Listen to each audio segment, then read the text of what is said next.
Hello guys, welcome back to Roshini lifestyle vlogs. It's me Roshini.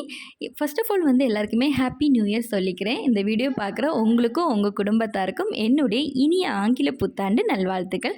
இந்த வருஷம் உங்களுக்கு சூப்பராக அமையறதுக்கு நான் காடை ப்ரேயர் பண்ணிக்கிறேன். அதே மாதிரி எனக்கும் உங்களுடைய சப்போர்ட் வேணும். நீங்கள் என்னுடைய வீடியோஸை பார்த்துட்டு சப்ஸ்கிரைப் பண்ணி, லைக் பண்ணி, கமெண்ட் பண்ணி உங்களுடைய ஃப்ரெண்ட்ஸுக்கு என்னுடைய வீடியோ ஷேர் பண்ணி கொடுங்க. சேனலையும் சப்ஸ்கிரைப் பண்ண சொல்லுங்கள். இந்த வருஷத்தோடைய ஃபஸ்ட்டு வீடியோ நம்ம வீட்டு பக்கத்தில் சேலம் புது பஸ் ஸ்டாண்ட் பக்கத்தில் எக்ஸிபிஷன் போட்டிருக்காங்க. அங்கே தான் வந்திருந்தோம். ஃபஸ்ட்டு என்ட்ரி ஆன உடனே இந்த மூஞ்சி எங்கேயோ பார்த்து மூஞ்சி மாதிரி இருக்கு மாமான்னு சொல்லிட்டு அவரை பார்த்து ஒரு சிரிப்பு சிரித்தேன். நீ என்ன சொல்ல வரேன்னு தெரியும், வா உள்ளே போகலான்னு சொல்லிட்டு உள்ளே கூட்டிகிட்டு போயிட்டாரு. இந்த டிக்கெட்டோடைய ப்ரைஸ் பார்த்தீங்கன்னா பெரியவங்களுக்கு 70 ரூபாவும் சின்னவங்களுக்கு 50 ரூபாவும். பரவாயில்ல, ஒருத்தன்னு சொல்லலாம். எல்லாமே சுற்றி பார்த்துட்டு ஒரு 2 or 3 hours அங்கே டைம் ஸ்பெண்ட் பண்ணுற மாதிரி இருந்துச்சு. உள்ளே வந்தபோது நிறைய அனிமல்ஸ் இருந்துச்சு. என் ஹஸ்பண்ட் சொன்னார், அப்போவே சொன்னல உன் சொந்தக்காரங்க எல்லாம் இங்கே இருக்கிறாங்க பாருன்னு. ஓ, நீங்கள் அப்படி சுற்றி வரீங்களா அப்படின்னு சொல்லிட்டு மைண்ட்லேயே மனசில் நினச்சேன். சரி, இவருக்கு ஒரு 8 பணி கொடுக்குற மாதிரி ஏதோ ஒரு ஐடியா யோசிக்கணுமேன்னு சொல்லிவிட்டு, மாமா நான் கல்யாணம் பண்ணால் உங்களுடைய ரிலேட்டிவ்ஸும் என்னுடைய சொந்தக்காரங்களாக மாறிடுவாங்க. அப்போ இங்கே இருக்கிறதெல்லாம் யாருடைய சொந்தக்காரங்கன்னு அப்படியே பல்ட்டி அடித்து விட்டுட்டேன். அவரும் யோசிச்சுட்டு, ஓ நீ ரொம்ப விவரமான ஆள் தான் வான்னு சொல்லிட்டு எல்லாத்தையும் வாய்ப்பாக்க ஆரம்பித்தோம். இங்கே நிறைய குட்டீஸுங்க தான் வந்திருந்தாங்க. ஏன்னா அவங்களுக்கு பார்க்குற மாதிரி நிறைய இருந்துச்சா. அவங்கெல்லாம் செம்மையாக என்ஜாய் பண்ணிகிட்டு இருந்தாங்க. சித்தும் செம்மையாக என்ஜாய் பண்ணிகிட்டு இருந்தான். இங்கே வந்தப்போ தான் ஒன்று யோசித்தேன். நிறைய பிள்ளைங்க அது வேணும் இது வேணும்னு கேட்டு அழுதுகிட்டே இருந்தாங்க. பட் சித்து எதுவுமே கேட்டு அளவோ இல்லை எனக்கு அது வேணும்னு கேட்கவோ எதுவுமே பண்ணலை. ஸோ நான் ரொம்ப லக்கி. ஆனால் நான் எல்லாம் சின்ன வயசில் அப்படி இல்லைங்க. ரொம்ப அட்டூழியம் பண்ணுவேன். ரொம்ப நல்ல பிள்ளையாட்டும் எங்கள் அப்பா அம்மா கூட எக்ஸிபிஷனுக்கு போவேன். எது கேட்டாலும் நல்ல பிள்ளையாட்டு வேணான்னு சொல்லுவேன். ஆனால் கடைசியில் எனக்கு எங்கேயாவது ஒரு பொருள் ரொம்ப பிடிக்கும். அந்த பொருள் வேணும்னு கேட்கும்போது கடைசியாச்சு அவங்கக்கிட்ட காசும் இருக்காது. ஆனால் அது ரொம்ப ஹை ப்ராடக்டாகவும் இருக்கும் நான் கேட்குற பொருள். ஸோ அந்த டைமில் வாங்கி கொடுக்க முடியாதுன்னு அந்த அத்தம் தொட்டு இந்த அத்தம் வரைக்கும் வீடு வரைக்கும் அழுதுகிட்டே வருவேன். எனக்கு அதுதான் ஞாபகம் வந்துச்சு. ஆனால் என் தங்கச்சி ரொம்ப ப்ரில்லியண்ட்டுங்க.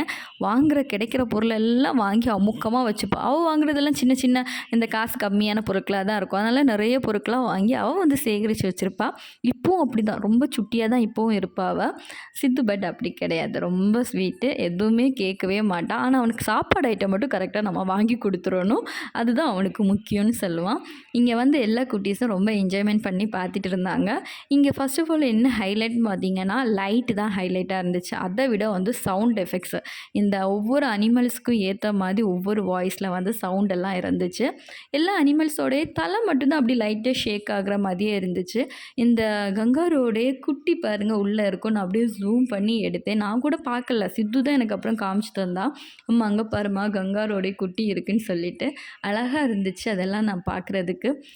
அதே மாதிரி அந்த தலை மட்டும் லைட்டாக ஆடும், யானையோடைய தும்பிக்கை ஆடும், லைட்டாக காது ஆடும். அப்படி சின்ன சின்ன ஒரு மூமெண்ட்ஸ் தான் இருந்துச்சு. ஆனாலுமே அந்த சவுண்ட் எஃபெக்ட்ஸில் லைட்லலாம் பார்க்கும்போது செம்மையாக இருந்துச்சு. ஒரு ஜூக்கு போய் எல்லாம் பார்த்தது மாதிரி இருந்துச்சு. ரொம்ப என்ஜாய்மெண்ட் பண்ணோம். என்னடா நியூ இயர் ஆகிட்டு காலையிலே சோம்பேறியாக உட்காந்துருப்போமேன்னு நினச்சேன். நைட் ஆனதும் அவர் கரெக்டாக வேலை முடிஞ்சு வெளியில் போகலான்னு சொல்லி கூப்பிட்டுட்டு வந்தாரா. செம ஹாப்பி. ஐயோ இன்றைக்கி நியூ இயர் ஆகிட்டு வெளியில் கிளம்பிட்டோமேன்னு சொல்லிட்டு கிளம்பிட்டேன். இல்லைன்னா நைட்டு டிஃபன் கூட சேர்த்து நான் பண்ண வேண்டியது வரும். இதுனா நம்ம வெளியிலே போய் டிஃபனும் சாப்பிட்டுக்கலாமேன்னு சொல்லிட்டு அந்த ஒரு சந்தோஷம் இருக்கும். எவ்வளோ எப்படியெல்லாம் பிளான் பண்ண வேண்டியதாக இருக்குது பார்த்தீங்களா. உள்ளே வந்ததுக்கப்புறம் பார்த்தா நிறைய பொருட்கள் எல்லாம் விற்கிறதுக்கு போட்டிருந்தாங்க. கம்மல், பேகு, செப்பல், நிறைய ஐட்டம்ஸ் இருந்துச்சு. பட் என் ஹஸ்பண்டோடைய மைண்ட் வாய்ஸ் இன்றைக்கி பாக்கெட் காலின்னு தான் நினச்சிருப்பாரு. ஆனால் நான் அப்படியெல்லாம் இல்லை, ரொம்ப நல்ல பிள்ளை. அதை விட ரொம்ப கஞ்சம் பிடிச்சவன் நான். என் ஹஸ்பண்டுக்கு நல்லாவே தெரியும், நான் ஒரு பொருள் கூட கேட்கவே மாட்டேன். அதனாலே அவர் கேட்பார், அம்மா இது எடுத்துக்கோ, அம்மா இது எடுத்துக்கோ, இது வாங்கிக்கோன்னு சொல்லுவார். ஏன்னா அவருக்கு அவ்வளோ நம்பிக்கை ஏமால என் பொண்டாட்டி எதுவுமே வாங்க மாட்டான்னு சொல்லிட்டு. ஒரு நாள் அவருக்கு பாருங்கள் நல்லா வச்சது மாதிரி ஒன்று வாங்குவேன். அப்போ தெரியும் இனிமேல் கேட்கவே மாட்டார், இது வேணுமா இது வேணுமானே கேட்க மாட்டார். எல்லா இடமும் சுற்றி பார்த்துட்டே இருந்தோம். நான் கூட சரி சீக்கிரமாக போகலாம் டயர்டாக இருக்குதுன்னு சொன்னபோது அவர், வீட்டுக்கு போய் என்ன பண்ண போகிறேன், ஒவ்வொரு பொருட்களாக வாங்க தான் இல்லை, நம்ம சும்மா சும்மா பார்க்கவாது செய்யலான்னு சொல்லிட்டு ஒவ்வொரு பொருளோடைய ரேட்டு என்னெல்லாம் பொருள் இருக்குதுன்னு ஒவ்வொரு கடையாக உள்ளே ஏறி ஏறி பார்த்துட்டு இருந்தேன். அதுலேயும் இந்த கடையில் வந்தபோது தான் எனக்கு தலையே சுற்றிச்சு. ஏன்னா அந்த போட்டிருந்த அந்த பலகை ஒரு மாதிரி ஷேக் ஆகுற மாதிரியே இருந்துச்சு. அப்புறம் வெளியில் நம்மளுடைய சாப்பிட்ற ஐட்டம்ஸ்க்கு பார்த்தேன். அப்பளம்லாம் இருந்துச்சு. இதெல்லாம் நம்ம ஊர்லேயே சாப்பிட்டு சாப்பிட்டு பழகினது தானே, தானேன்னு சொல்லிட்டு வேறு ஏதாவது சாப்பிட்லான்னு சொல்லிட்டு வாய் பார்க்க வந்துட்டேன். அதே மாதிரி நிறைய ரைடெல்லாம் இருந்துச்சு. எல்லாமே நம்ம ஊரில் வந்து எக்ஸிபிஷனுக்கு பார்த்தது தான். ஸோ எனக்கு எதுலேயுமே அவ்வளோ இன்ட்ரெஸ்ட்டாக இல்லை.